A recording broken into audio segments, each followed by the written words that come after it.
Good day, everyone, especially to our professor and EDMA 508, Supervision of Instructions in the Elementary, Secondary, and Tertiary Level, Dr. Losminda G. Machetti. I am James A. Rafanan, and my topic is all about various school personnel and improving teaching and learning in the secondary level. But before we proceed to the discussion proper, let us first identify the following keywords that are most important throughout this discussion. First, secondary level, school personnel, and teaching and learning. First, we have secondary level, also known as high school, and it consists of two levels: junior high school from grades 7 to 10 and senior high school from grades 11 to 12. Secondary school is of different from elementary school because in secondary school or high school, we have teachers that teaches based on their area of specialization, like major in math, science, English, and any other learning area. So their expertise will help focus on the subject matter. So there are types of secondary schools in the Philippines, like vocational high school, primarily focusing on technical and educational programs, just like TESDA. Second, we have general high school based on American curriculum, and science high school that specializes on research and help demonstrate math and science skills for the students. Next, we have school personnel. Refers to any person or persons working in a school, like the teachers, principals, or administrators, librarians, nurses, and guards. So basically, school personnel are those human beings working inside the school, excluding the students. And then the third one, we have teaching and learning. Teaching can be defined as engagement with learners to enable their understanding, while learning is the acquisition of knowledge or skills through study, experience, or thought. This is the main reason why there is school personnel for teaching the students. We need teachers to teach the students so that they can understand and ask questions. Learning is when they gain the knowledge being taught to them. This is the most important goal of every school, learning of the students. That is why most of the school personnel, like the teachers, are constantly having seminars, trainings, and lab sessions to improve their teaching processes. School personnel and their roles in improving teaching and learning. First, we have principals or school administrators. Serves as the educational leader responsible for managing policies, regulations, and procedures. Ensures that all students are supervised in a safe learning environment. Principals or school administrators, like school heads, head teachers, assistant principals, teacher in charge, school in charge, and those doing administrative tasks are considered as school leaders. Their main function is to manage policies and regulations for a smooth procedure of doing work in school. These rules are important because it creates a good and safe learning environment for the students. Another rules, we have directs and oversees educational and teaching programs.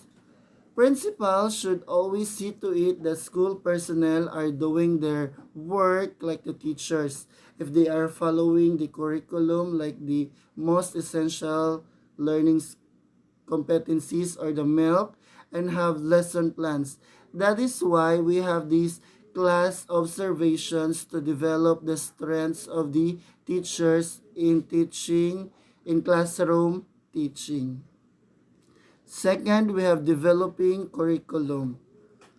With their expertise, school heads extend or should extend their knowledge to develop and contextualize the curriculum. Staffing departments. This is important if there are lots of school personnel like big schools. Having departments will have ease in managing the teachers because there are department heads that will be the one to manage those personnels under them. But that doesn't mean that the principal lets the department heads do the task. He or she should also involve himself in managing the teachers. Next, we have reviewing faculty performance. The review of faculty performance will help improve the teacher's ability to develop. This development will also help in dealing to the students in the teaching and learning processes. And then the last one, establish professional rapport with other personnel. The principal should create professional rapport with other school personnel. A good school principal will create a good school environment na dili mataha ang mga students and teachers kung makakita ni principal. And if ever there are instances nga na problema si principal with a teacher, I think all we have to do is to understand them. Kay after all, they are still the school principal. And take note that they are always looking into the best of the school, the teachers, and also the students. Next, we have school nurse. Provides health services in school, treats students' injuries and illness, and advise students, parents, and school staff on health issues. The following are the roles of a school nurse: to provide the best health care to the students and to teach them in health issues and health care. I believe it is much better if there is someone with knowledge and expertise to teach first aid to the students and on how to avoid diseases. However, what's happening inside the school in reality is that school nurse are also the teachers designate because we have DepEd nurse nga gamay ra pud kaayo and then panagsara pud sila makasuroy sa mga schools because there are a lot of schools nga under nila. Next, we have school guard. Sets patrol post at school surrounding and builds security network and to maintain the protection level. School guard is important in school for security purposes. They check students like wearing uniforms and checking for hazardous materials that are brought by students inside the school. Kaya there are a lot of cases nga ang mga bata na ay magdagkotsilyo. And then gibalita na po na siya sa TV. And school guard also teach students on proper grooming as they enter the school premises. School librarian. Organize and maintain resources that support the learning needs of the pupils. School librarians are the support of the school for the learning resources to the library. In this modern world, most students rely on the internet in the researches. That is why students should be taught on the right way of using the internet and to find those sources or sites that are reliable. The next one, we have teacher. Teacher creates lesson plans and teach those plans to the entire class. Teach students according to the provided guidelines. Basically, the teacher should be inside the classroom doing lesson plan and creating the or preparing lesson plans for upcoming days, because the learning of the students is dependent to the teacher's way of teaching. So the best teacher will achieve learning. Now, what is happening is that teachers are bombarded with school activities or administrative tasks and coordinatorships. But still, teachers are dynamic and flexible. So I think everything will be fine. Next, teachers assigning and correcting students' works, reporting students' performance to parents or guardians. These are the main job description of the teacher. Teaching and correcting students' outputs if they have learned the discussion.